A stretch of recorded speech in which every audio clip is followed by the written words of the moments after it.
मेरे सभी दोस्तों, आप सभी का फिर से स्वागत है हमारे इस प्यारे से यूट्यूब चैनल पर। तो दोस्तों, आज हम डिस्कशन करेंगे इंडियन ओशन के बारे में। अगर हम इंडियन ओशन को मैप में देखें तो वो रहा यह रहा हमारा प्यारा भारत, ये रहा ऑस्ट्रेलिया, अफ्रीका, साउथ अफ्रीका। तो दोस्तों, ये रहा इंडियन ओशन। दोस्तों, इंडियन ओशन एशिया के लिए बहुत ही इम्पोर्टेंट है, क्योंकि जिसका भी इंडियन ओशन पर कंट्रोल होगा उसका ही एशिया में दबदबा होगा। दोस्तों, Indian ocean third largest water body है और it content 20% of the water present on the earth. अगर हम इंडियन ओशन को देखें तो यह नॉर्थ की ओर से इंडियन सब कॉन्टिनेंट और वेस्ट की ओर से ईस्ट अफ्रीका और ईस्ट की ओर से चाइना, सुंडा आइसलैंड और ऑस्ट्रेलिया और साउथ की ओर से पोलर ओशन से घिरा हुआ है। दोस्तों, ये रहा इंडियन ओशन और यह नॉर्थ की ओर से इंडियन सब कॉन्टिनेंट, जिसमें पाकिस्तान, इंडिया, श्रीलंका आदि कंट्रियाँ आती है, उससे घिरा हुआ है। और वेस्ट की ओर से ईस्ट अफ्रीका से घिरा हुआ है, जिसमें यह सभी कंट्रियाँ आती है। और दोस्तों, ईस्ट की ओर से चाइना, ऑस्ट्रेलिया से घिरा हुआ है। दोस्तों, यह रहा इंडियन ओशन। तो यह है दोस्तों, नॉर्थ की ओर से इंडियन सब कॉन्टिनेंट और साउथ की ओर से साउथ पोलर ओशन और ईस्ट की ओर से ऑस्ट्रेलिया, चाइना और वेस्ट की ओर से साउथ अफ्रीका से ईस्ट अफ्रीका से घिरा हुआ है। दोस्तों, इंडियन ओशन इंडिया को South Asia, South East Asia, Africa and West Asia और ओशिनिया से जोड़ता है। दोस्तों, अगर हम मैप में देखें तो ये रहा इंडिया, जो कि इंडियन ओशन इंडिया को साउथ एशिया हो गया, साउथ ईस्ट एशिया हो गया, अफ्रीका हो गया और वेस्ट एशिया से जोड़ने में हेल्प करता है। दोस्तों, इंडियन ओशन मछुआरे के लिए बहुत ही इम्पोर्टेंट है और इसमें बहुत ही ज़्यादा रिसोर्सेज पाए जाते हैं। दोस्तों, यह जो इंडियन ओशन है यह एक उभरती हुई शक्ति है। अगर हम इसको डेमोग्राफिकली देखें तो अभी के समय में इसमें कुल 25 बिलियन पीपल रहते हैं, जो कि 1/3 part of the population world population का है।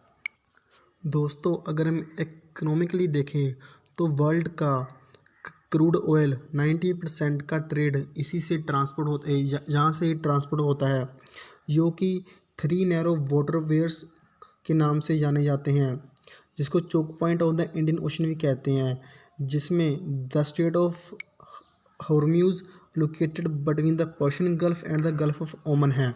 यह रहा स्टेट ऑफ हॉर्मज, जो कि पर्शियन गल्फ और गल्फ ऑफ ओमन को एक साथ जोड़ता है।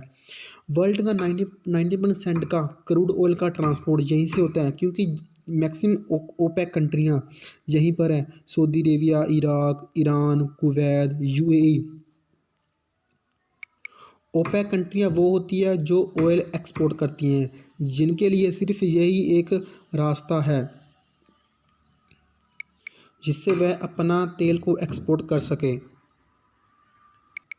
जिससे वह इंडियन ओशन से होते हुए फिर सभी और वर्ल्ड में तेल को एक्सपोर्ट करते हैं,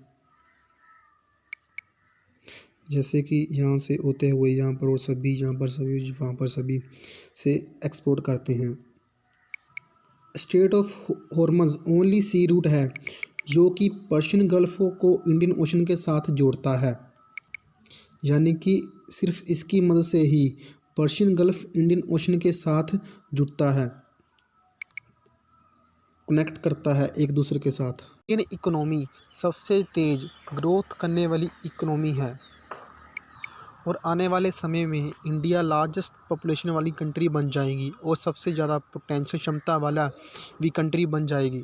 इंडियन ओशन एक बहुत ही इम्पोर्टेंट एरिया है, जिसमें चाइना अपने बिलियंस ऑफ डॉलर इन्वेस्ट कर रहा है इंफ्रास्ट्रक्चर एंड प्रोजेक्ट में, और जिसके साथ साथ वह अपना बेल्ट और रोड इनिशिएटिव भी साथ लेकर चल रहा है। यह एक ऐसा इनिशिएटिव है जिसके साथ चाइना अब पूरे वर्ल्ड में एक कनेक्टिविटी बनाना चाहता है, जिससे वह इजीली ट्रांसफर और ट्रेड कर सके। चाइना का बेल्ट एंड रोड इनिशिएटिव, जिसके चलते वह ज़मीन और समुंदर दोनों तरफ से पूरे वर्ल्ड में अपनी कनेक्टिविटी बनाना चाहता है।